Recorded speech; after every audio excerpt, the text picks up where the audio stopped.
Today we are going to discuss one more important MCQ test series regarding globalization, modernization and industrialization. Before starting our session, I once again request all of you to kindly subscribe my channel and share it as much as possible.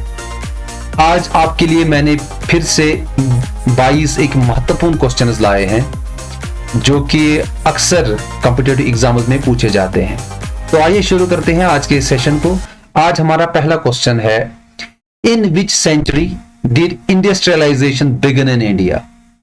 हमारे India के अंदर industrialisation कब शुरू हुई? ये question अक्सर पूछा जाता है। देखो, क्या 15th सेंचुरी में शुरू हुई, 17th सेंचुरी में, 19th सेंचुरी और 21st सेंचुरी में? The right answer is option number C, 19th century. 19th century और वी कैन से 1854 में हमारे इंडिया के अंदर इंडस्ट्रियलाइजेशन शुरू हुई। जैसे हमारी कंट्री के अंदर with establishment of first modern, जैसे हमारी कॉटन टेक्सटाइल आ गई, first modern cotton textile mill in Bombay, जिसको आज हम मुंबई कहते हैं, इसके आने से ही शुरू हमारी कंट्री के अंदर क्या हुआ कि इंडस्ट्रियलाइजेशन शुरू हुई। दैट्स व्हाई वी कैन से in the late 19th century. ठीक है, तो that's the right answer, option number C.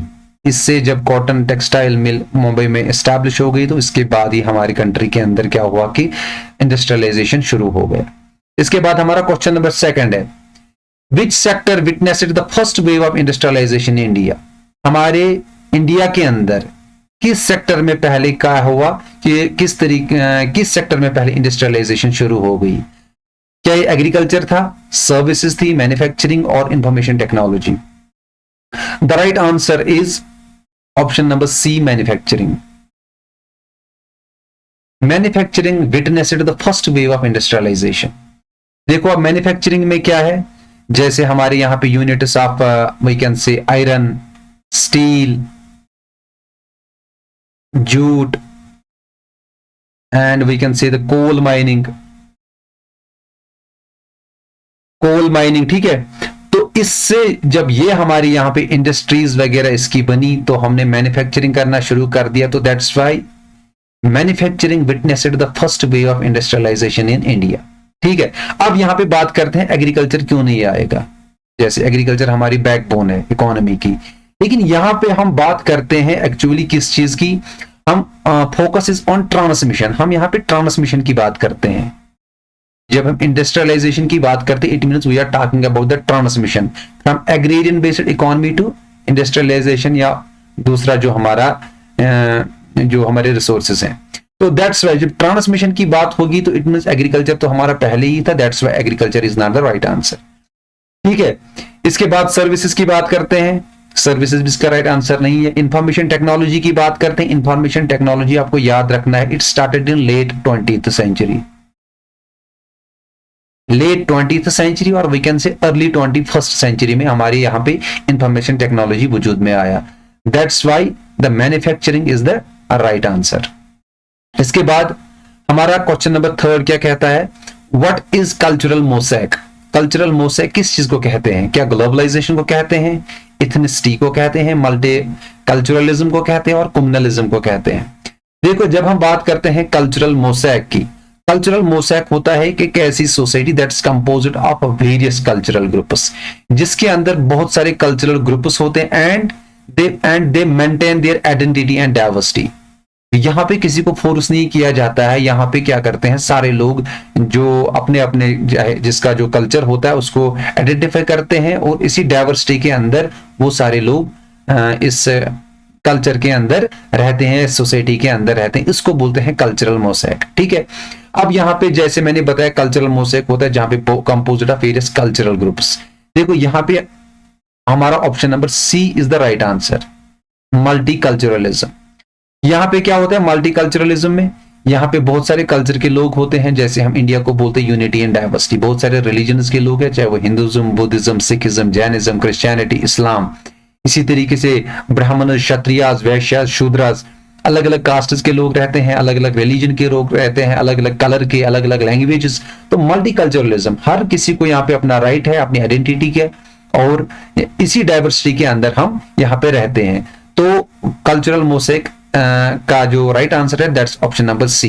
Globalisation होता है जब इंटरकनेक्टेडनेस, जब कंट्रीज के बीच क्या होता है इंटरकनेक्ट, या वो कैसे integration of economies, cultural and technologies across national borders. इसके बाद हमारा इथनिसिटी होता है, जो हमारे इथनिक ग्रुप्स वगैरह होते हैं, इसके साथ भी कोई लेना देना नहीं यहाँ पे। उसके बाद है कम्युनलिज्म, जैसे मैंने बोला कि सेकुलरिज्म अलग होता है, कम्युनलिज्म अलग होता है, जहाँ पे क्या होता है जब हम किसी पर्टिकुलर रिलीजन या पर्टिकुलर कास्ट को फेवर करेंगे, अदर रिलीजन या कास्ट को फेवर नहीं करेंगे, दैट्स कम्युनलिज्म। तो लेकिन कल्चरल मोसेक होता है multiculturalism. Question number 4, which among the following cases Supreme Court declare the right to education is a fundamental right. हमारे यहां पे एक ऐसा केस था सुप्रीम कोर्ट के अंदर जिसके बाद क्या हुआ कि एजुकेशन को एक फंडामेंटल राइट एक्सेप्ट किया गया। ठीक है, अब यहां पे देखना है क्या वो शालिनी जैन का है, मोहिनी जैन का है, बीरूश्री का है, या केशवानंदा भारती का है। ठीक है, and the right answer is, right answer हमारा है option number B, Mohini Jain. क्योंकि मोहिनी जैन और इसका जो केस था versus State of Karnataka, State of Karnataka 1992 में, इसके बाद ही क्या हुआ कि सुप्रीम कोर्ट ने डिक्लेयर कर दिया कि right of education is a fundamental right. फिर एजुकेशन को एक फंडामेंटल राइट एक्सेप्ट कर दिया गया। ठीक है, लागू किया गया। अब सीधे आ जाते हैं हम अपने क्वेश्चन नंबर 5 पे। 1 सेकंड,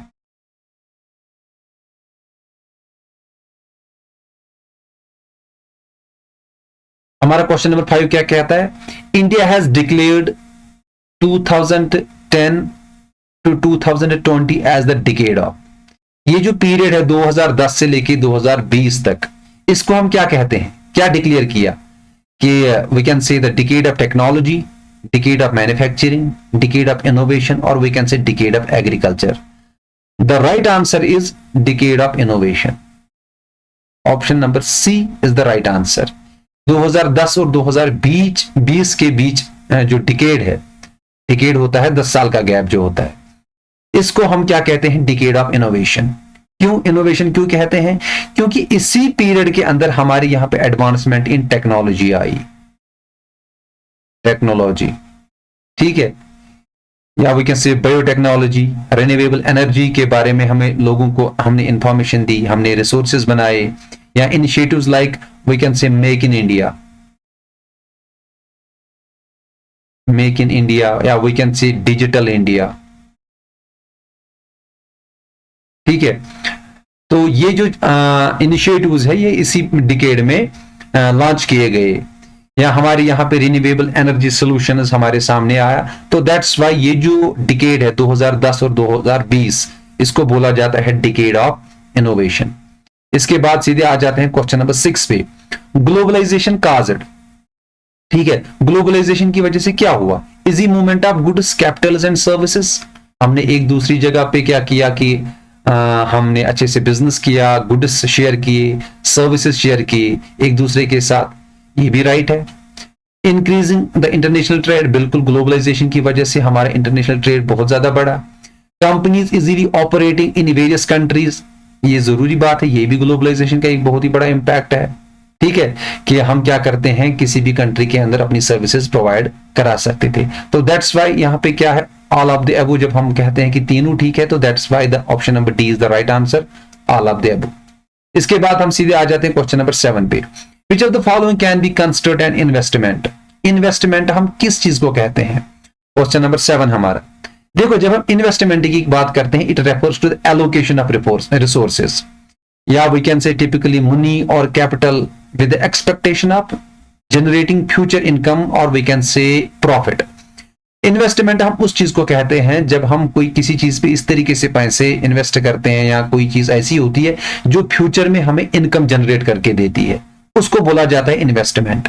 या spending money on different assets, for example land, क्या अगर हम पैसे खर्च कर देते हैं, जैसे फॉर एग्जांपल जमीन कहीं पे खरीदने, क्या इसको इन्वेस्टमेंट कह सकते हैं।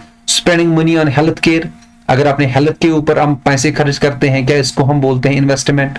Spending money on house hold items, क्या इसको हम इन्वेस्टमेंट कहते हैं? Spending money on any social ritual और कस्टम। देखो यहां पे जो राइट आंसर है that's option number A, spending money on different assets for example like land.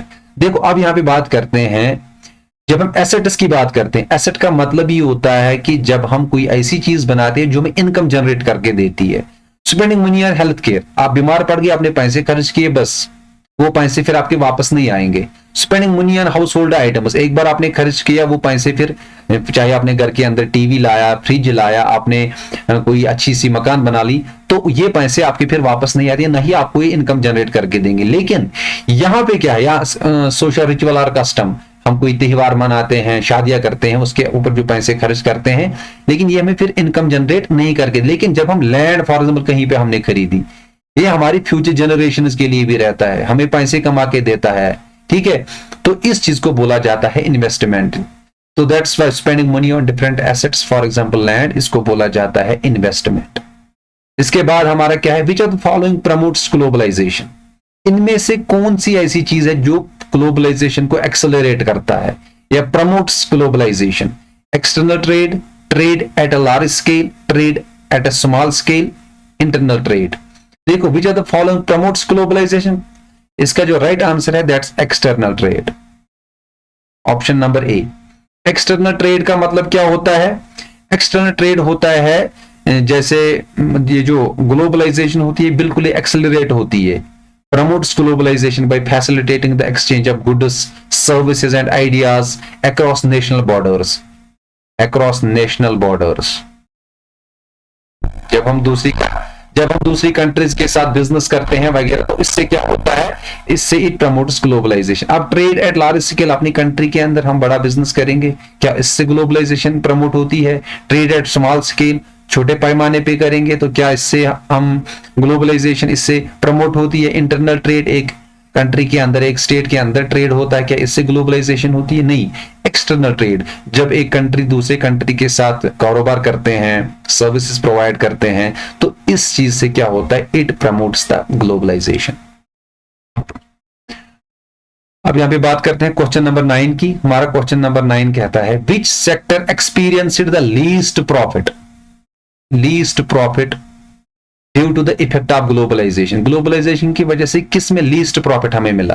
क्या वो इंडस्ट्रियल सेक्टर है, क्या वो सर्विस सेक्टर है, क्या वो एग्रीकल्चर सेक्टर है, क्या वो सेकेंडरी सेक्टर है? ठीक है, अब देखो यहां पे सबसे पहले आपको पता होना चाहिए, हमारे यहां पे जैसे हम बोलते हैं प्राइमरी सेक्टर, इसके बाद बोलते हैं सेकेंडरी सेक्टर, इसके बाद बोलते हैं टर्शियरी सेक्टर। प्राइमरी सेक्टर होता है जैसे हम रॉ मटेरियल्स हमारे पास होता है, रॉ मटेरियल्स वगैरह। सेकेंडरी सेक्टर में आ जाता है जैसे हमारी मैन्युफैक्चरिंग होती है, मैन्युफैक्चरिंग। और टर्शियरी सेक्टर में आता है जैसे हम सर्विसेज वगैरह जो हम प्रोवाइड करते हैं, उसको बोला जाता है टर्शियरी सेक्टर। अब देखो यहां पे बात करते हैं लीस्ट प्रॉफिट इनमें से किस में से आया?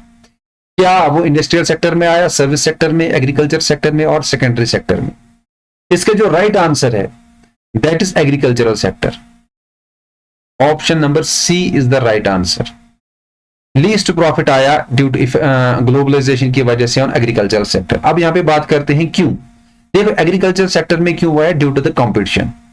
ठीक है, कंपटीशन ज्यादा हुआ, या we can say market volatility, ठीक है, उससे भी हुआ, या depends on export markets, trade subsidies वगैरह प्रोवाइड की गई। तो इससे क्या हुआ कि इससे जो लीस्ट प्रॉफिट हुआ किसमें, एग्रीकल्चरल सेक्टर में। ठीक है, तो आगे बढ़ते हैं, आप क्वेश्चन नंबर 10 की बात करते हैं। Which industry was affected by the foreign competition after globalisation? इसमें से कौन सी इंडस्ट्री पे असर पड़ा by foreign competition after globalisation? After globalisation, जो ही हमारे कंट्री के अंदर ग्लोबलाइजेशन हुई, तो फॉरेन कंपटीशन से हमारे किस इंडस्ट्री पे असर पड़ा? लेदर इंडस्ट्री पे, डेयरी प्रोडक्ट्स पे, व्हीकल इंडस्ट्री पे, और we can say clothing industry पे। ठीक है, यहां पे जो राइट आंसर है दैट इज डेयरी प्रोडक्ट्स। ठीक है, डेयरी प्रोडक्ट्स का मतलब क्या है? अब देखो, because imported products can often B cheaper, जो इंपोर्टेड होते हैं वो प्रोवाइड किए गए इन द चीपर रेट्स। ठीक है, या थ्रू गवर्नमेंट सपोर्ट, उससे भी क्या हुआ कि उससे भी असर पड़ा हमारे डेयरी प्रोडक्ट्स पे। तो दैट्स व्हाई वी से कि फॉरेन कंपटीशन की वजह से हमारे ग्लोबलाइजेशन पे सबसे ज्यादा जो असर पड़ा वो डेयरी प्रोडक्ट्स पे पड़ा। इसके बाद हमारा क्वेश्चन नंबर 11 है, the International Monetary Fund began its operation in India from, कब से शुरू हुआ, ठीक है, कब से ऑपरेशनल हुआ। The International Monetary fund begin it's operation in India from April 1957, December 1947, March 1947, August 1957। Question number 11 क्या कहता है, इंटरनेशनल मॉनेटरी फंड हमारी कंट्री के अंदर ऑपरेशन शुरू कब हुआ, जब फंक्शनल कब हुआ, क्या 1957 में, 1947 में, मार्च 1947 में, और कैसे अगस्त 1957। And the right answer is 1947, ठीक है, 1947 में शुरू हुआ। 1 सेकेंड, मार्च 1947 में, ठीक है। अब यहां पे बात करते हैं आईएमएफ की, इंटरनेशनल मॉनेटरी फंड की, ठीक है। जैसे ही यहां पे मतलब इंडिया को फ्रीडम मिली, shortly after India got its independence from British rule, उसके बाद ही क्या हुआ कि इंडिया मेंबर बना किस चीज का, आईएमएफ का। और अब यहां पे बात करते हैं आईएमएफ का काम क्या होता है। आईएमएफ कंट्रीज को हेल्प करता है, जैसे कोई कंट्री, अगर किसी कंट्री के अंदर इकोनॉमिक चैलेंजेस आ जाती है, इकोनॉमिक चैलेंजेस आ जाती है, तो यहां पे कंट्रीज को फंड्स प्रोवाइड करता है, ठीक है, ऐसी पॉलिसीज देता है ताकि उनको स्टेबल हो जाए, कंट्री स्टेबल हो जाए और इकोनॉमिक डेवलपमेंट आ जाए। तो इस तरीके से क्या है, मार्च 1947 में हमारी कंट्री के अंदर आईएमएफ यहां पे क्या हुआ कि ऑपरेशनल हुआ, ठीक है। अब यहां पे बात करते हैं क्वेश्चन नंबर 12 की, in which year the World Trade Organization was formed. World Trade Organization कब वजूद में आया, 1970 में, 1990 में, 1995 में, 2000 में। And the right answer is 1995। 1995 में World Trade Organization was formed, वजूद में आया। इसके बाद हम सीधे आ जाते हैं क्वेश्चन नंबर 13 पे, Which introduced the new economic policy of India in 1991। हमारे इंडिया के अंदर 1991 में कौन सा ऐसा बंदा है जिसने हमारे यहां पे न्यू इकोनॉमिक पॉलिसी लाई। क्या वल्लभ पटेल है, पीवी नरसिम्हा रॉय है, डॉक्टर मनमोहन सिंह है, राजीव गांधी है। And the right answer is option number C, doctor Manmohan Singh. Doctor Manmohan Singh ने 1991 में हमारे यहाँ पे न्यू इकोनॉमिक पॉलिसी को वजूद में लाया, क्योंकि ये उस वक्त अपने पार्टी के फाइनेंस मिनिस्टर रह चुके थे, ठीक है, finance minister of that time, as a finance minister काम करते थे। तो 1991 में हमारे यहाँ पे क्या हुआ कि न्यू इकोनॉमिक पॉलिसी वजूद में आई, ठीक है। इसके बाद हम सीधे आ जाते हैं क्वेश्चन नंबर 14 पे, what is the potential negative impact of modernisation on traditional cultural practices. Negative impact of modernisation क्या है, किस पे, ट्रेडिशनल जो हमारे रस्म रिवाज हैं उस पे क्या असर पड़ा मॉडर्नाइजेशन का। क्या प्रिजर्वेशन ऑफ कल्चरल हेरिटेज, हमने प्रिजर्व किया अपने कल्चरल हेरिटेज को, जो हमारे समाज के अंदर जो कल्चर है हमने इसको प्रिजर्व करके रखा। या erosion of traditional values and customs, हमारे समाज के अंदर जो हमारे ट्रेडिशनल वैल्यूज हैं, कस्टम्स हैं, उसमें क्या हुआ, we can say gradually decline और वीकनिंग हुई।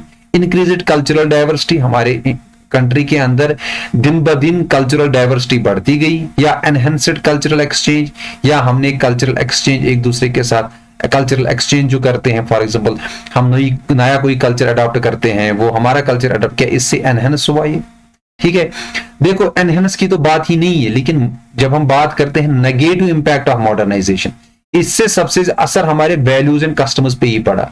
तो that's why the option number B, erosion of traditional values and customs, ये था हमारी सोसाइटी पे नेगेटिव इंपैक्ट ऑफ मॉडर्नाइजेशन का। अब यहां पे बात करते, देखो इरोजन का मतलब क्या होता है, जिसको हम बोलते हैं ग्रेजुअल डिक्लाइन, ठीक है। इरोजन का मतलब होता है डिक्लाइन और वी कैन से weakening.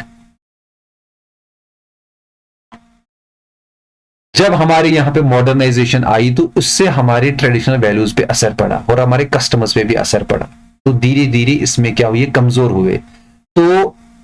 That's why the option number B is the right answer. देखो अब यहाँ पे बहुत सारे बच्चों को परेशानी होगी, मॉडर्नाइजेशन क्या होता है।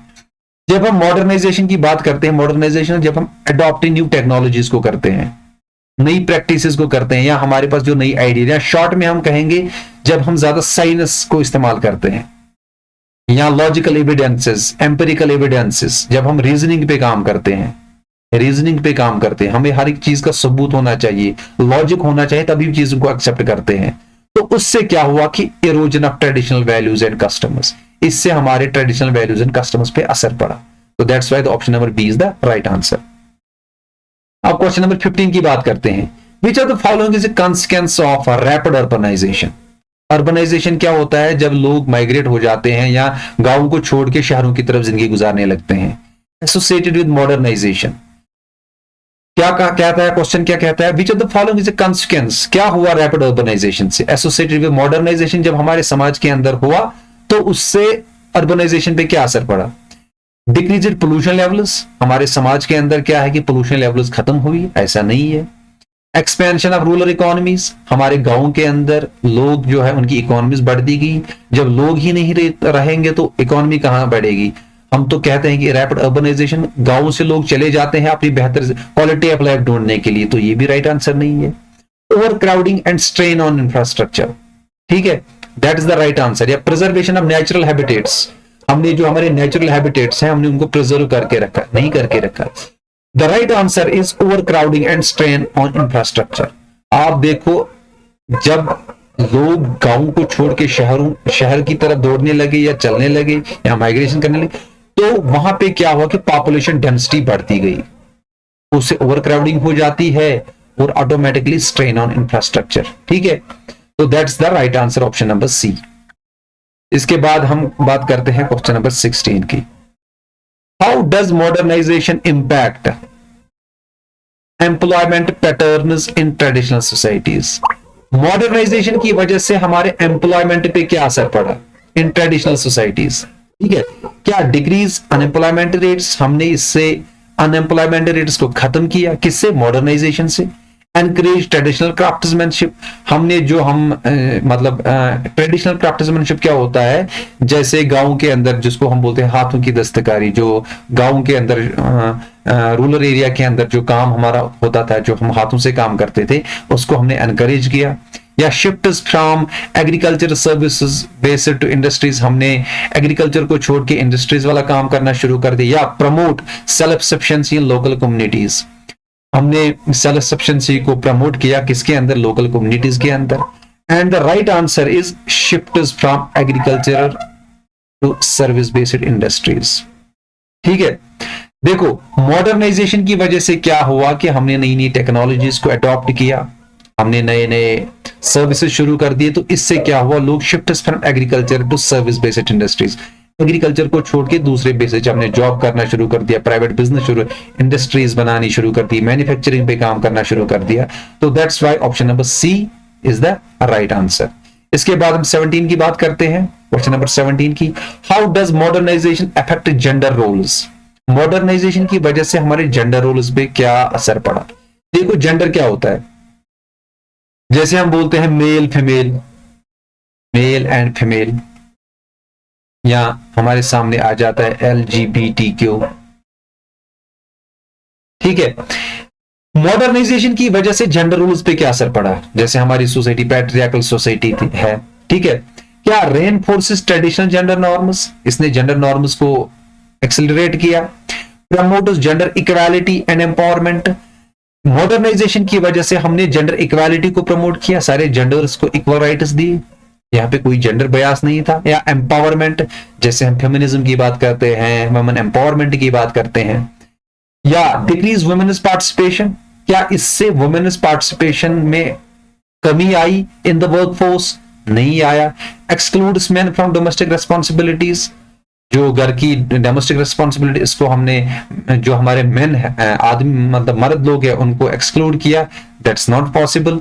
Reinforced traditional gender norms, that's not possible. The right answer is it promotes gender equality. जब हम जेंडर इक्वालिटी की बात करते हैं, जब हम सारे जेंडर्स को इक्वल राइट्स देते हैं, जब समाज के अंदर कोई जेंडर बयास नहीं होता है, जेंडर डिस्क्रिमिनेशन नहीं होती है, और हम कोशिश करते हैं कि हमारे जितने भी जेंडर्स हैं हर एक यहाँ पे एम्पावर करे, दिन ब दिन तरक्की करे, आगे बढ़े, सोसाइटी में सारे आगे बढ़े। तो मॉडर्नाइजेशन से इफेक्ट पड़ा जेंडर रोल्स पे कि जेंडर इक्वालिटी वजूद में आई और एम्पावरमेंट हमारी सोसाइटी के अंदर देखा गया। That's why the option number B is the right answer. इसके बाद क्वेश्चन नंबर 18 की बात करते हैं। How does modernisation influence family structure? Modernisation की वजह से हमारे फैमिली स्ट्रक्चर पे क्या असर पड़ा? Encourages multi generational house holds, बहुत सारे लोग मिलजुल के रहते हैं, मल्टी जनरेशन, जैसे हम बोलते हैं एक्सटेंडेड फैमिली, जिसमें हम माँ बाप, अंकल आंटी, ठीक है, वो सारे लोग रहते हैं, उनके बच्चे रहते हैं। क्या उससे मल्टी जनरेशन हाउस होल्ड्स हमने एनकरेज किए? स्ट्रेंथन ट्रेडिशनल फैमिली बॉन्ड्स, क्या हमने ट्रेडिशनल फैमिली बॉन्ड्स को इससे एनकरेज किया, स्ट्रेंथ दी उसको? Leads to nuclear family units, क्या सोसाइटी में ज्यादा न्यूक्लियर फैमिलीज को प्रमोट किया गया या न्यूक्लियर फैमिली ज्यादा वजूद में आई? डिक्रीज फैमिलियल रेस्पॉन्सिबिलिटीज, क्या हमने अपने जो हमारे फैमिलीज की रेस्पॉन्सिबिलिटीज है उसकी तरफ ज्यादा ध्यान नहीं दिया? लेकिन जब हम मॉडर्नाइजेशन की बात करते हैं तो हमारे यहाँ पे leads to nuclear family units, ठीक है। आप देखोगे कि आजकल के जमाने में क्या होता है कि ज्यादा न्यूक्लियर फैमिलीज होती है। न्यूक्लियर फैमिलीज क्या होती है? जहां पे हस्बैंड वाइफ एंड उनके अनमैरिड बच्चे रहते हैं, उसको बोला जाता है न्यूक्लियर फैमिली। अगर उनके साथ मैरिड बच्चे रहते हैं तो उसको बोला जाता है ज्वाइंट फैमिली। लेकिन अभी यहाँ पे बात करते हैं लीड्स टू न्यूक्लियर फैमिली। आजकल छोटी फैमिली होगी तो ऑटोमेटिकली वहां पे हम उनको क्या कर सकते हैं कि उनको हम क्वालिटी ऑफ लाइफ प्रोवाइड कर सकते हैं। तो that's why people promotes nuclear family. करते हैं क्वेश्चन नंबर 19 की। What is the potential economic consequence of modernisation? Modernisation से हमारी इकोनॉमी पे क्या असर पड़ा? इंक्रीज इन इनफॉर्मल इकोनॉमीज, क्या इनफॉर्मल इकोनॉमीज पे हमारी इंक्रीज हुई, इजाफा हुआ? इनफॉर्मल इकोनॉमीज होती है जो हमारा छोटा मोटा कारोबार होता है, जैसे फॉर एग्जाम्पल जिसको कोई फॉर्मल इंस्टीट्यूशन नहीं चलाता है। डिपेंडेंस ऑन सब्सिस्टेंस एग्रीकल्चर, क्या डिपेंडेंस ऑन सब्सिस्टेंस एग्रीकल्चर का मतलब होता है जैसे हम कोई फसल बनाते हैं उतनी ही फसल होती है जिससे हमारी रोजी रोटी मिलती है। क्या लोग ज्यादा डिपेंड हो गए उस पे? ग्रोथ ऑफ स्किल्ड वर्कफोर्स, हमने सोसाइटी के अंदर ज्यादा स्किल्ड वर्कफोर्स को मतलब उनको ग्रोथ दी या मतलब हमने ज्यादा स्किल्ड वर्कफोर्स को ज्यादा वजूद में लाया? तो the right answer is option number C. हमारे समाज के अंदर ज्यादा स्किल्ड वर्कफोर्स वजूद में आया।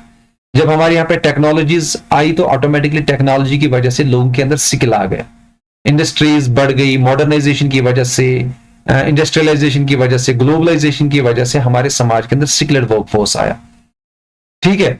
इसके बाद क्या है? क्या persistence of barter system? Barter system क्या होता है? जिसमें हम गुड से एक दूसरे के साथ शेयर करते हैं विदाउट यूजिंग द मनी, ठीक है। तो यहां पे the right answer is growth of skilled workforce. हमने स्किल्ड वर्कफोर्स को क्या किया? यहां पे जनरेट किया। इसके बाद question number 20। How does modernisation impact traditional forms of governance? Modernisation की वजह से क्या इंपैक्ट पड़ा हमारे ट्रेडिशनल फॉर्म्स ऑफ गवर्नेंस को? पहले जमाने में क्या होता था? राजा का बेटा ही राजा बनता था, लेकिन आजकल ऐसा नहीं चलता है। तो सिंपली हम कहते हैं option number B, facilitates democratic transitions. देखो, रेनफोर्सेस अथॉरिटेरियन रिजीम्स, जिसके पास अथॉरिटी होती थी उसको मतलब उसी को ज्यादा हम पावर में मतलब उसी के पास ज्यादा अथॉरिटी होती थी, फिर वो क्या करता था? जिसको वो चाहता था उसको पावर में ले आता था। लेकिन हमने इस चीज को खत्म कर दिया। मेंटेनेंस ट्राइबल लीडरशिप, अभी यहाँ पे ट्राइबल्स की बात नहीं हो रही तो ये पहले ही आउट हो जाएगा। डिक्रीजेस गवर्नमेंट इंटरवेंशन, हमने गवर्नमेंट की इंटरवेंशन इसमें क्या हुआ कि कमी हुई। देखो, ये सही बात है, मॉडर्नाइजेशन की वजह से क्या हुआ कि it facilitates democratic transitions. Democracy क्या होती है? जब हर एक इंसान को राइट दिया जाता है, जब हर एक मतलब किसी फॉर एग्जांपल समाज के अंदर कोई जेंडर बयास नहीं होता है, हर एक को राइट दिया जाता है। यहाँ थ्रू वोट्स हम थ्रू कास्टिंग वोट्स हम क्या करते हैं? अपनी रिप्रेजेंटेटिव को इलेक्ट करते हैं। तो जब सारे लोगों को अपने राइट्स मिलते हैं, बात करने का हक मिलता है, ठीक है, एजुकेशन के राइट मिलते हैं, अपने लीडर चुनने के राइट, उसको बोला जाता है डेमोक्रेटिक ट्रांजिशन। तो हमारे यहाँ पे क्या हुआ? डेमोक्रेसी वजूद में आई ड्यू टू मॉडर्नाइजेशन। इंपैक्ट ये पड़ा किस चीज का? मॉडर्नाइजेशन का। किस पे? ट्रेडिशनल फॉर्म्स ऑफ गवर्नेंस पे। इसके बाद हम सीधे आ जाते हैं क्वेश्चन नंबर 21 पे। हमारा क्वेश्चन नंबर 21 क्या कहता है? How does modernisation impact cultural transmission and preservation? हमारे कल्चर पे क्या असर पड़ा मॉडर्नाइजेशन का? क्या हम या हमने अपने कल्चर को क्या प्रिजर्व किया, या हमारे सोसाइटी का जो कल्चरल ट्रांसमिशन है इस पे क्या असर पड़ा? It enhances cultural transmission through digital media. Through digital media, through globalization, modernization, इससे क्या हुआ कि हमारे यहाँ पे कल्चरल ट्रांसमिशन बहुत ज्यादा हुआ, दिन ब दिन बढ़ता गया. It leads to loss of cultural heritage. Modernisation की वजह से हमारे यहाँ पे कल्चरल हेरिटेज में क्या हुआ, loss. It leads to loss of, हम कल्चरल हेरिटेज को नहीं बचा पाए, प्रिजर्व नहीं कर पाए. It has no effect on cultural preservation. Cultural preservation पे कोई असर नहीं पड़ा. It promotes oral traditions over written records. हमने यहाँ पे ओरल ट्रेडिशंस को ज्यादा बढ़ा है as compare to the written records. The right answer is option number A. It enhances cultural transmission through digital media. ठीक है, हमारे यहाँ पे थ्रू डिजिटल मीडिया क्या हुआ कि जब हमारे यहाँ पे दूसरे कल्चर को हम देखते हैं, उनकी बात, फॉर एग्जांपल हम इंग्लिश नहीं बोलते थे, लेकिन अब इंडिया के अंदर सारे लोग इंग्लिश पढ़ते भी हैं, बोलते भी हैं, मैक्सिमम लोग. इससे क्या होता है, जब हम बात करें मॉडर्नाइजेशन, जब हम क्या करते हैं, नई नई टेक्नोलॉजीज को अडॉप्ट करते हैं, साइंस पे बात करते हैं, लॉजिक पे ज्यादा काम करते हैं, तो ऑटोमेटिकली इससे क्या होता है कि कल्चरल ट्रांसमिशन होता है. एक कंट्री का कल्चर या एक कम्युनिटी का कल्चर दूसरे लोगों को पता चलता है, तो it means enhances cultural transmission. ठीक है, थ्रू डिजिटल मीडिया. जैसे हम सोशल मीडिया पे देखते हैं, थ्रू व्हाट्सएप बातें करते रहते हैं, थ्रू फेसबुक एक दूसरे से बात करते हैं, एक दूसरे के कल्चर को समझ लेते हैं. तो that's why the option number A is the right answer. उसके बाद क्वेश्चन नंबर 22 की बात करते हैं. How does modernisation affect the role of religion in society. Modernization की वजह से रोल ऑफ रिलीजन पे क्या असर पड़ा हमारी सोसाइटी पर. देखो, it strengthens the influence of traditional religious institutions. जो हमारे समाज के अंदर जो ट्रेडिशनल रिलीजियस था, रस्म रिवाज था, क्या उसको इन्होंने स्ट्रेंथ किया. It leads to the decline of religious practices. इससे हमारे समाज के अंदर क्या हुआ कि मॉडर्नाइजेशन की वजह से हमारे रिलीजियस प्रैक्टिसेस क्या डिक्लाइन हुए, कमी आई उसमें. It has no impact on the role of religion. इससे हमारे रिलीजन पे कोई इंपैक्ट नहीं पड़ा. It fosters the emergence of new religious movements. Option number D is the right answer. ठीक है, देखो फॉस्टर का मतलब क्या होता है, encourage the growth of development. ठीक है, इससे जब मॉडर्नाइजेशन की वजह से क्या हुआ कि हमारे यहाँ पे emergence of new religious movements वजूद में आए. जब लोगों को पता चलता है कि इस मॉडर्नाइजेशन, जब मैंने पहले ही बताया कि हम क्या करते हैं, हम लॉजिकली ज्यादा चीजों को अब एक्सेप्ट करते हैं, तो इससे समाज के अंदर न्यू रिलीजियस मूवमेंट्स वजूद में आए. कुछ चीजों को हमने यहाँ पे एक्सेप्ट किया, कुछ चीजों को रिजेक्ट किया. That's why it fosters the emergence. Fosters का मतलब क्या होता है, एक्सेलरेट करना, encourage the growth of development. ठीक है, emergence of new religious movement. Option number D is the right answer. That's all from today. I once again I'll request to all of you to kindly subscribe my channel and share it as much as possible. ठीक है, तो मिलते हैं with the next topic. Till then, have a nice time.